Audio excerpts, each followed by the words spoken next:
Ketika saat kematian Daud mendekat, ia berpesan kepada Salomo, anaknya, "Aku ini akan menempuh jalan segala yang fana.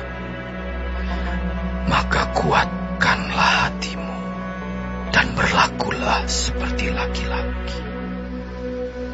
Lakukanlah kewajibanmu dengan setia terhadap Tuhan Allahmu, dengan hidup nurut jalan yang ditunjukkannya, dan dengan tetap mengikuti segala ketetapan, perintah, peraturan, dan ketentuannya, seperti yang tertulis dalam hukum Musa, supaya engkau beruntung dalam segala yang kau lakukan dan dalam segala yang kau tuju, dan supaya Tuhan menepati janji yang diucapkannya tentang aku, yakni jika anak-anakmu laki-laki tetap hidup di hadapanku dengan setia, dengan segenap hati, dan dengan segenap jiwa, maka keturunan takkan terputus dari tahta kerajaan Israel. Dan lagi, engkau pun mengetahui apa yang dilakukan kepadaku oleh Yoab, anak Zeruya, apa yang dilakukannya kepada kedua panglima Israel, yakni Abner bin Ner dan Amasa bin Yeter. Ia membunuh mereka dan menumpahkan darah dalam zaman damai, seakan-akan ada perang, sehingga sabuk pinggangnya dan kasut kakinya berlumuran darah. Maka bertindaklah dengan bijaksana, dan janganlah biarkan yang ubanan itu turun dengan selamat ke dalam dunia orang mati. Tetapi kepada anak-anak Barzilai, orang Gilead itu, haruslah kau tunjukkan kemurahan hati. Biarlah mereka termasuk golongan yang mendapat makanan dari mejamu, sebab mereka pun menunjukkan kesetiaan dengan menyambut aku pada waktu aku melarikan diri dari depan kakakmu Absalom. Juga masih ada padamu Simei bin Gera, orang Benyamin dari Bahurim. Dialah yang mengutuki aku dengan kutuk yang kejam pada waktu aku pergi ke Mahanaim. Tetapi kemudian ia datang menyongsong aku di sungai Yordan. Dan aku telah bersumpah kepadanya, demi Tuhan, takkan kubunuh engkau dengan pedang. Sekarang jangan bebaskan dia dari hukuman, sebab engkau seorang yang bijaksana dan tahu apa yang harus lakukan kepadanya untuk membuat yang ubanan itu turun dengan berdarah ke dalam dunia orang mati. Kemudian Daud mendapat perhentian bersama-sama nenek moyangnya, dan ia dikuburkan di kota Daud. Dan Daud memerintah orang Israel selama 40 tahun. Di Hebron ia memerintah 7 tahun, dan di Yerusalem ia memerintah 33 tahun. Salomo duduk di atas tahta Daud, ayahnya, dan kerajaannya sangat kokoh. Pada suatu hari, Adonia, anak Hagit, masuk menghadap Batsheba, ibu Salomo. Lalu perempuan itu berkata, "Apakah engkau datang dengan maksud damai?" Jawabnya, "Ya, damai." kemudian katanya, "Ada sesuatu yang hendak kukatakan kepadamu." Jawab perempuan itu. "Katakanlah." Lalu katanya, "Engkau sendiri tahu bahwa akulah yang berhak atas kedudukan raja, dan bahwa seluruh Israel mengharapkan supaya aku menjadi raja. Tetapi sebaliknya kedudukan raja jatuh kepada adikku, sebab dari Tuhanlah ia mendapatnya. Dan sekarang, satu permintaan saja kusampaikan kepadamu. Janganlah tolak permintaanku." jawab perempuan itu kepadanya. "Katakanlah." Maka katanya, Bicarakanlah kiranya dengan Raja Salomo, sebab ia tidak akan menolak permintaanmu, supaya Abisag, gadis sunem itu, diberikannya kepadaku menjadi istriku. jawab Batsheba. "Baik, aku akan membicarakan hal itu untuk engkau dengan raja."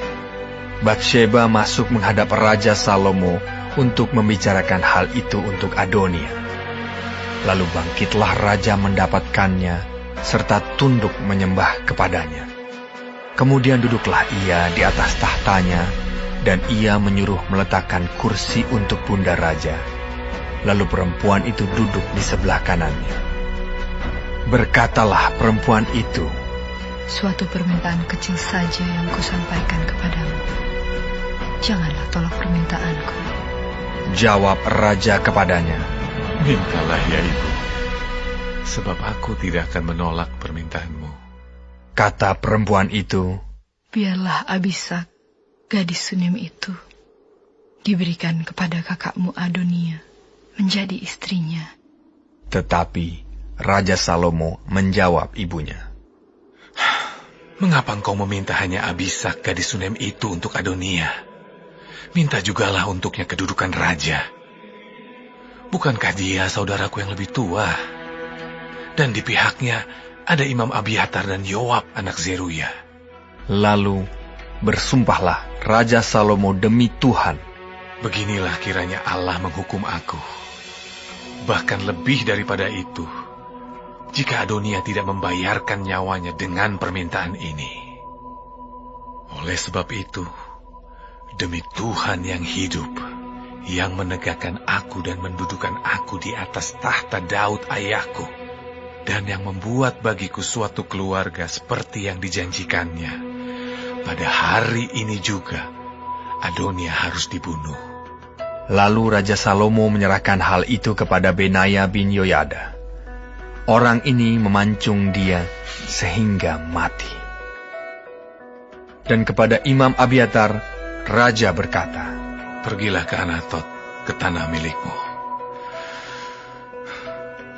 Sebab engkau patut dihukum mati. Tetapi pada hari ini aku tidak akan membunuh engkau, oleh karena engkau telah mengangkat tabut Tuhan Allah di depan Daud ayahku. Dan oleh karena engkau telah turut menderita dalam segala sengsara yang diderita ayahku." Lalu Salomo memecat Abiatar dari jabatannya sebagai imam Tuhan. Dengan demikian, Salomo memenuhi firman Tuhan yang telah dikatakannya di Silo mengenai keluarga Eli. Ketika kabar itu sampai kepada Yoab, memang Yoab telah memihak kepada Adonia, sekalipun ia tidak memihak kepada Absalom. Maka larilah Yoab ke kemah Tuhan, lalu memegang tanduk-tanduk mezbah. Kemudian diberitahukanlah kepada Salomo bahwa Yoab sudah lari ke kemah Tuhan dan telah ada di samping mezbah. Lalu Salomo menyuruh Benaya bin Yoyada, "Pergilah, pancung dia." Benaya masuk ke dalam kemah Tuhan serta berkata kepadanya, "Beginilah kata raja, keluarlah."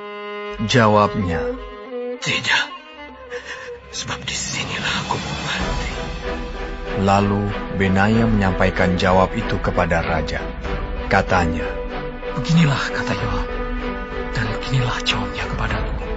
Kata raja kepadanya, "Perbuatlah seperti yang dikatakannya. Pancunglah dia dan kuburkanlah dia. Dengan demikian, engkau menjauhkan daripadaku dan daripada kaumku noda darah yang ditumpahkan Yoab dengan tidak beralasan.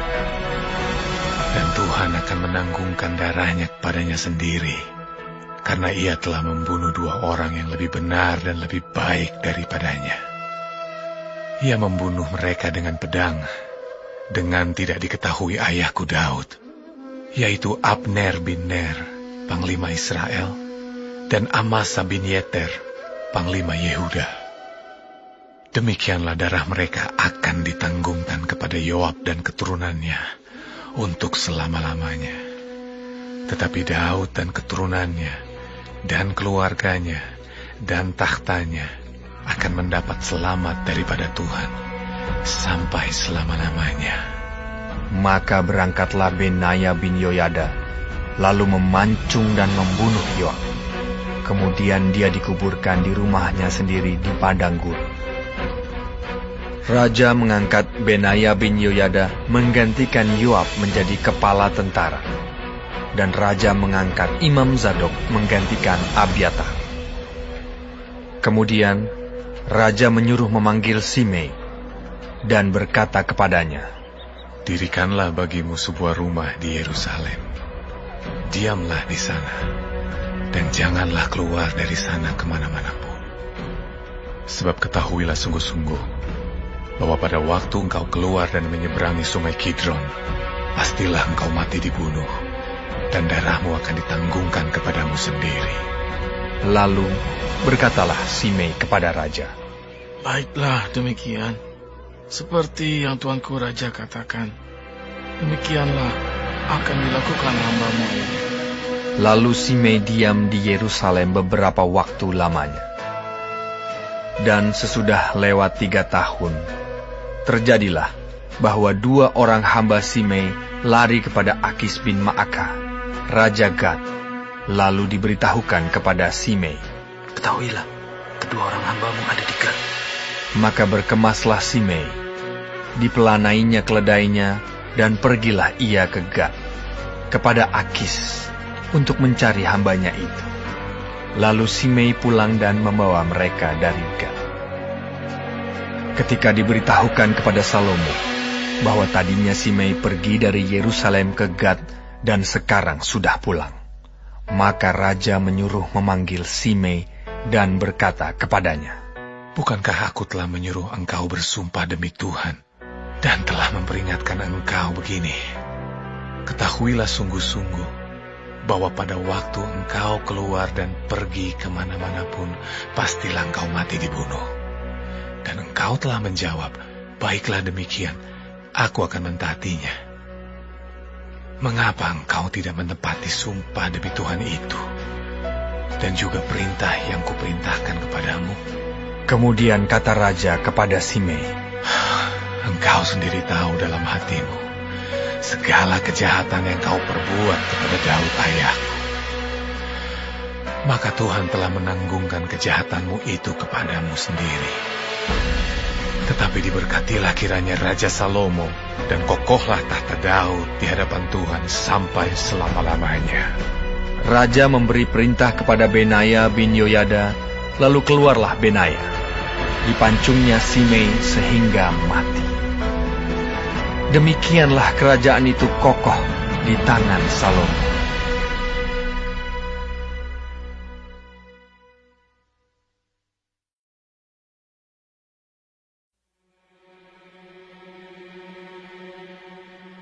Dari Daud. Jangan marah karena orang yang berbuat jahat. Jangan iri hati kepada orang yang berbuat curang. Sebab mereka segera lisut seperti rumput dan layu seperti tumbuh-tumbuhan hijau. Percayalah kepada Tuhan dan lakukanlah yang baik. Diamlah di negeri dan berlakulah setia. Dan bergembiralah karena Tuhan. Maka Ia akan memberikan kepadamu apa yang diinginkan hatimu. Serahkanlah hidupmu kepada Tuhan dan percayalah kepadanya, dan Ia akan bertindak.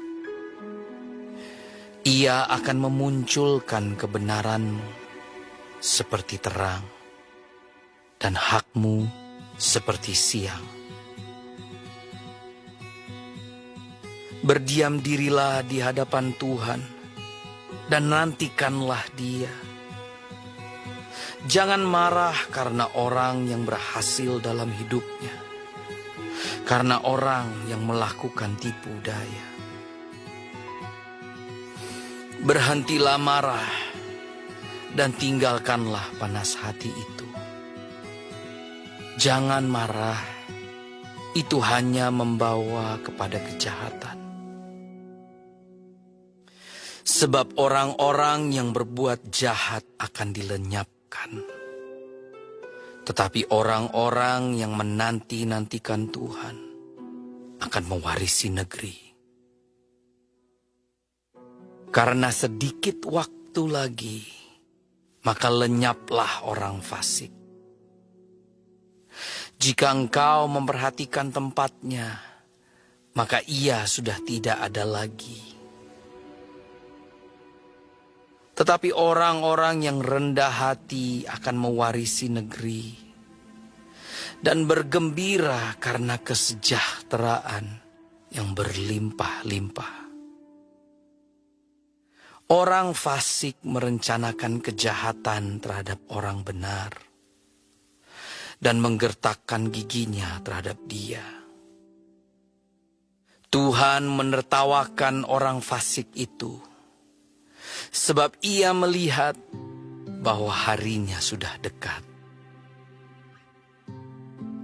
Orang-orang fasik menghunus pedang dan melentur busur mereka untuk merobohkan orang-orang sengsara dan orang-orang miskin, untuk membunuh orang-orang yang hidup jujur. Tetapi pedang mereka akan menikam dada mereka sendiri, dan busur mereka akan dipatahkan. Lebih baik yang sedikit pada orang benar daripada yang berlimpah-limpah pada orang fasik. Sebab lengan orang-orang fasik dipatahkan, tetapi Tuhan menopang orang-orang benar. Tuhan mengetahui hari-hari orang yang saleh, dan milik pusaka mereka akan tetap selama-lamanya.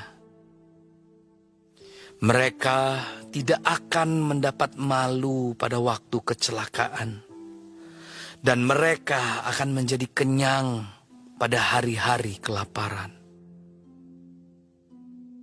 Sesungguhnya orang-orang fasik akan binasa. Musuh Tuhan seperti keindahan padang rumput. Mereka habis lenyap bagaikan asap. Orang fasik meminjam dan tidak membayar kembali. Tetapi orang benar adalah pengasih dan pemurah. Sesungguhnya orang-orang yang diberkatinya akan mewarisi negeri, tetapi orang-orang yang dikutukinya akan dilenyapkan. Tuhan menetapkan langkah-langkah orang yang hidupnya berkenan kepadanya. Apabila ia jatuh, tidaklah sampai tergeletak, sebab Tuhan menopang tangannya. Dahulu aku muda, sekarang telah menjadi tua, tetapi tidak pernah kulihat orang benar ditinggalkan, atau anak cucunya meminta-minta roti. Tiap hari ia menaruh belas kasihan dan memberi pinjaman, dan anak cucunya menjadi berkat. Jauhilah yang jahat dan lakukanlah yang baik, maka engkau akan tetap tinggal untuk selama-lamanya. Sebab Tuhan mencintai hukum, dan ia tidak meninggalkan orang-orang yang dikasihinya. Sampai selama-lamanya mereka akan terpelihara. Tetapi anak cucu orang-orang fasik akan dilenyapkan. Orang-orang benar akan mewarisi negeri dan tinggal di sana senantiasa. Mulut orang benar mengucapkan hikmat, dan lidahnya mengatakan hukum. Taurat Allahnya ada di dalam hatinya, langkah-langkahnya tidak goyah. Orang fasik mengintai orang benar dan berikhtiar membunuhnya. Tuhan tidak menyerahkan orang benar itu ke dalam tangannya. Ia tidak membiarkannya dinyatakan fasik pada waktu diadili. Nantikanlah Tuhan, dan tetap ikutilah jalannya. Maka ia akan mengangkat engkau untuk mewarisi negeri, dan engkau akan melihat orang-orang fasik dilenyapkan. Aku melihat seorang fasik yang gagah sombong, yang tumbuh mekar seperti pohon aras Libanon. Ketika aku lewat, lenyaplah ia. Aku mencarinya, tetapi tidak ditemui. Perhatikanlah orang yang tulus, dan lihatlah kepada orang yang jujur. Sebab pada orang yang suka damai akan ada masa depan. Tetapi pendurhaka-pendurhaka akan dibinasakan bersama-sama. Dan masa depan orang-orang fasik akan dilenyapkan. Orang-orang benar diselamatkan oleh Tuhan. Ia adalah tempat perlindungan mereka pada waktu kesesakan. Tuhan menolong mereka dan meluputkan mereka. Ia meluputkan mereka dari tangan orang-orang fasik dan menyelamatkan mereka. Sebab mereka berlindung padanya.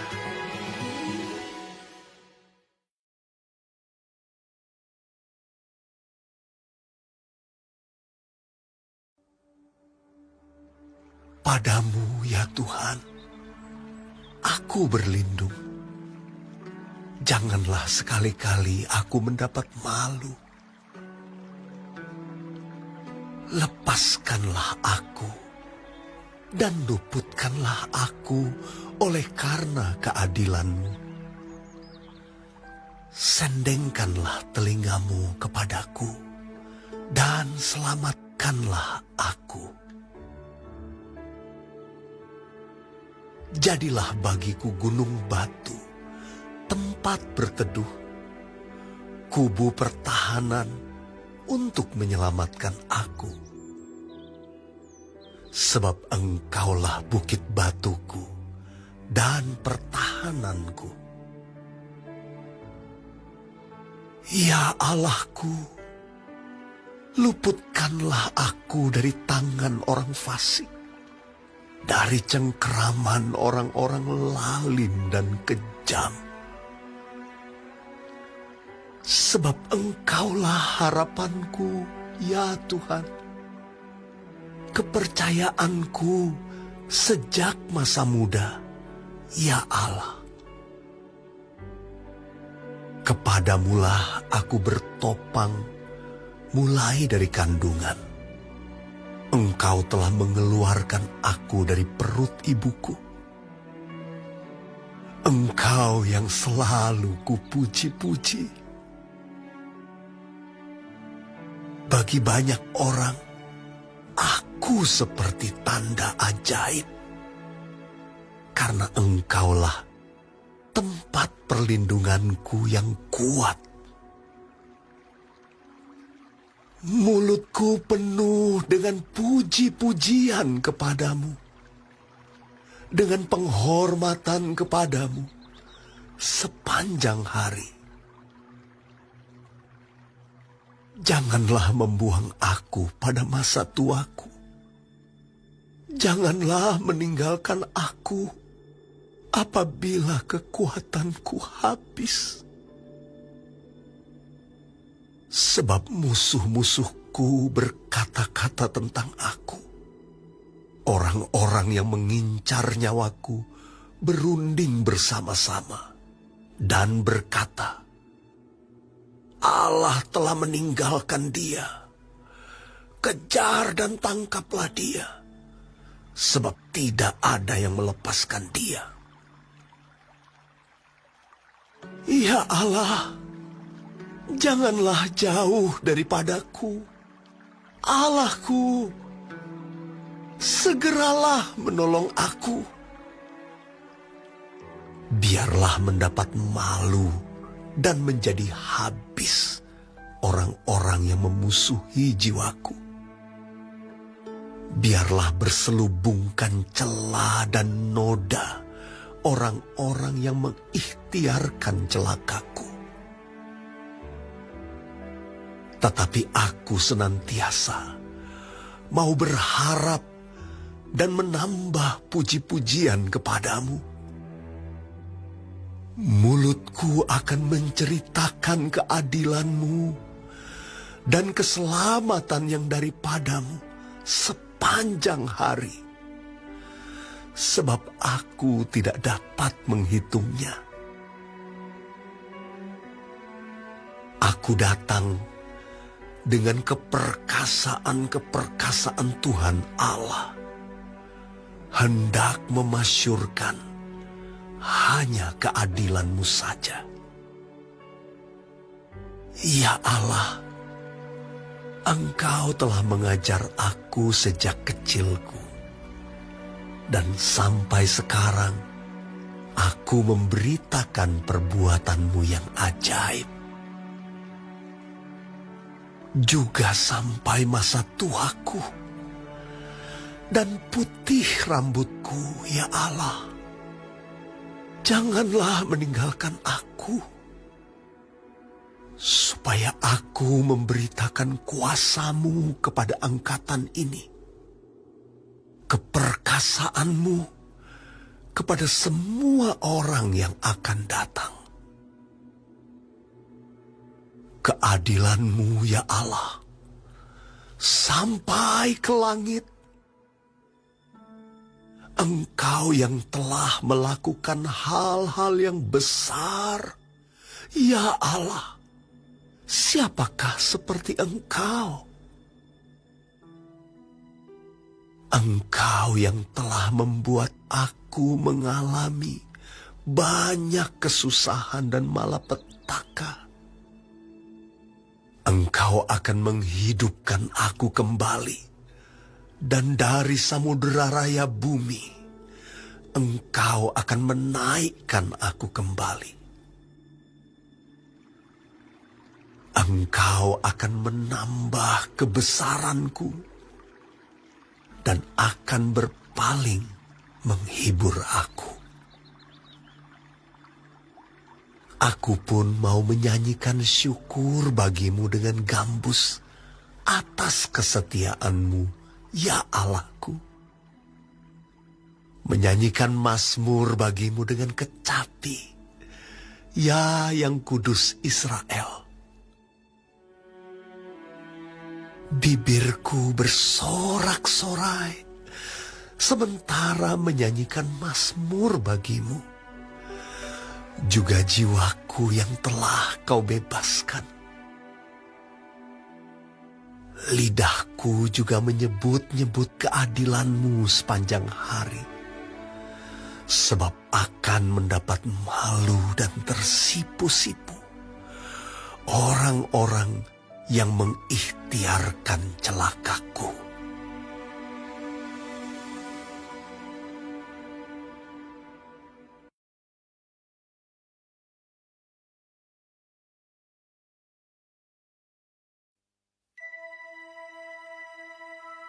Ya Allah pembalas, ya Tuhan, ya Allah pembalas. Tampillah, bangunlah ya hakim bumi.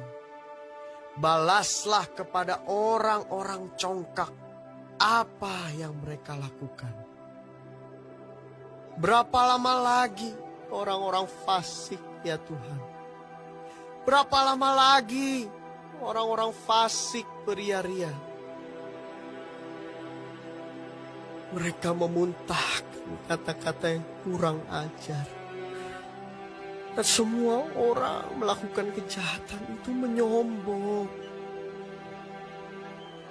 Umat-Mu, ya Tuhan, mereka remukkan. Dan milik-Mu sendiri mereka tindas. Janda dan orang asing mereka sembelih. Dan anak-anak yatim mereka bunuh. Dan mereka berkata, Tuhan tidak melihatnya.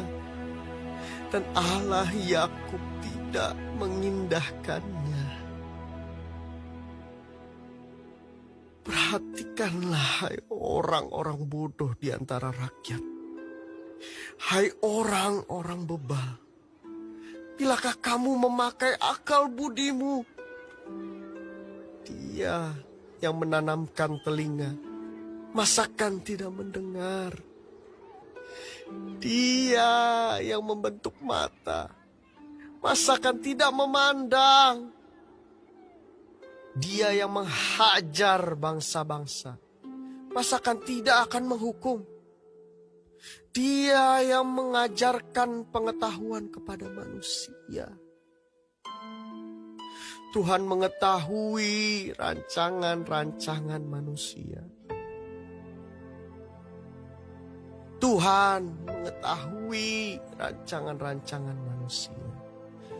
Sesungguhnya semuanya sia-sia belaka. Berbahagialah orang yang kau hajar ya Tuhan.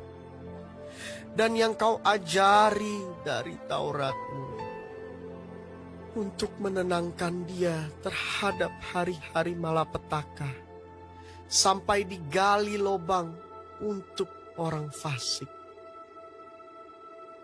Sebab Tuhan tidak akan membuang umat-Nya. Dan miliknya sendiri tidak akan ditinggalkannya. Sebab hukum akan kembali kepada keadilan. dan akan diikuti oleh semua orang yang tulus hati. Siapakah yang bangkit bagiku melawan orang-orang jahat? Siapakah yang tampil bagiku melawan orang-orang yang melakukan kejahatan? Jika bukan Tuhan yang menolong aku, nyaris aku diam di tempat sunyi.